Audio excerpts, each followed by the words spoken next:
It requires appropriate governance structure at all levels in the bank, board level, policy prescriptions for all activities, well-defined processes for conduct of business, existence of independent risk management function, internal controls, audit monitoring of activities based on internal control, audit monitoring of activities based on perceived risks, prompt and meaningful reporting.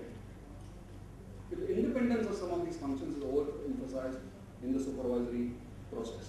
And the Reserve Bank of India is rightly more focused on the supervisory processes rather than on Pillar 1. Because Pillar 1 is only ultimately it is only a calculator. You have to build a sophisticated calculator and you will have to put those systems which will gather data, correct data, process data and give you the ultimate number. But Pillar 2 is more important because Pillar 2 is the ground level risk management. Pillar 2 deals with potential conflicts in roles. Reserve Bank of India has published one wonderful paper on conflict of interest. And I urge you to read Basel II documents, you must also go to RBI website and read that paper on conflict of interest. And the Pillar 3 is the market discipline. And market discipline really, what it really means is the market is the best discipliner. It deals with the level of disclosure a bank should make for the benefit of the general public through its annual report and in its public documents, both qualitatively and quantitatively. Such disclosure must give a true and fair picture of its capital adequacy, internal governance and organizational structure, its risk management philosophy and practices so that any discerning observer can make an informed judgment about a bank's creditworthiness. Okay, so I talked about some top level challenges, but in reality what those challenges translate at my job level, what are those challenges? Interpret new regulations and understand effects on business, manage change to risk culture, secure and maintain board and senior management sponsorship, face new expectations from regulators, investors, rating agencies and customers, and develop new skill sets for Pillar 1 and Pillar 2 requirements.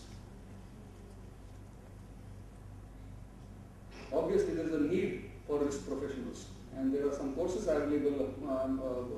You may have had some introduction in your 2-year program, but you will need to specialize in risk management, and there are specialist courses available on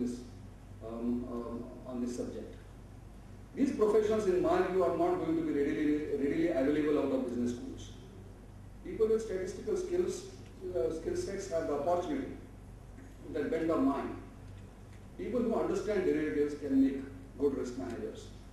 A great deal of maturity, knowledge and new skill sets are required. So these risk managers must have intimate knowledge of businesses. And of course, this can be acquired by those who start off as risk professionals. I'm not saying that you have to be a banker first before you can become a risk manager. All I'm saying is that you need to have interest in that subject, you need to be mature and smart enough to understand. See, risk management should be an enabler, should not be a showstopper. And though, because there is a separate function, it is not, the risk management function doesn't stand in juxtaposition to the business function. Risk management function is an enabler. If the business doesn't grow, the business leader would stand up and point the finger to the risk manager and say that he is not making it possible. So the risk manager's responsibility is to find solution to the problems faced by the business. And what I have described so far is just the tip of the iceberg, because the real map, the real excitement is, as you will find as you go deeper into the subject. The real beast is hidden, but it is a fascinating creature, I assure you that. And if I have to describe the opportunities that are present in this, what is it that we are talking about? Again, there is a single magic number which can describe the opportunity. I have used this number again. Earlier, I am going to use this number again, and that number is, you just forgot, 2020. Thank you. We are running short of time. We can have 2 questions maximum. 2 questions are welcome.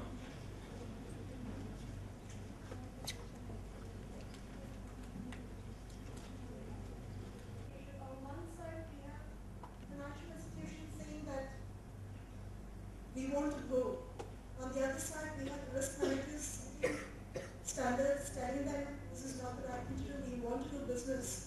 We want to do business with the right people and in the right ways. How about management?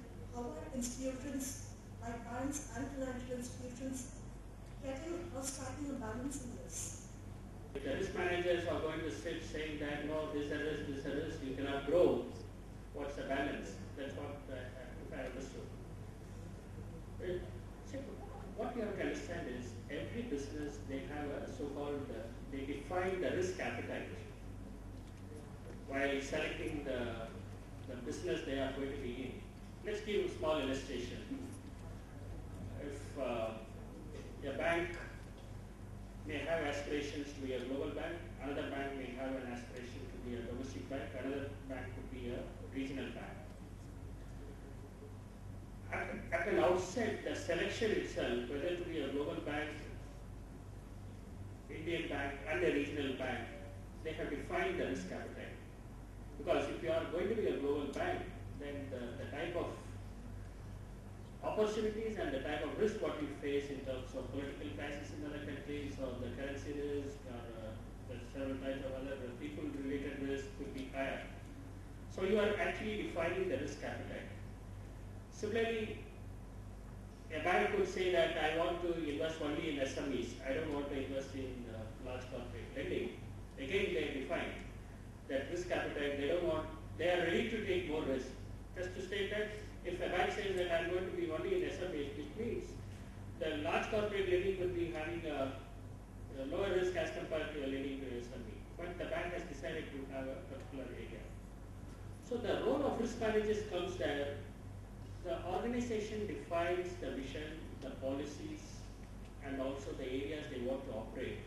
It is for the risk managers to make sure that whatever defined policies, whether operationally, whether it is well within that range. Just to give another illustration here, suppose a bank says that the market risk, they have a policy that the value at risk number, what Mr. Sathi highlighted, that they use a lot of value at risk as part of the risk management in the market risk area.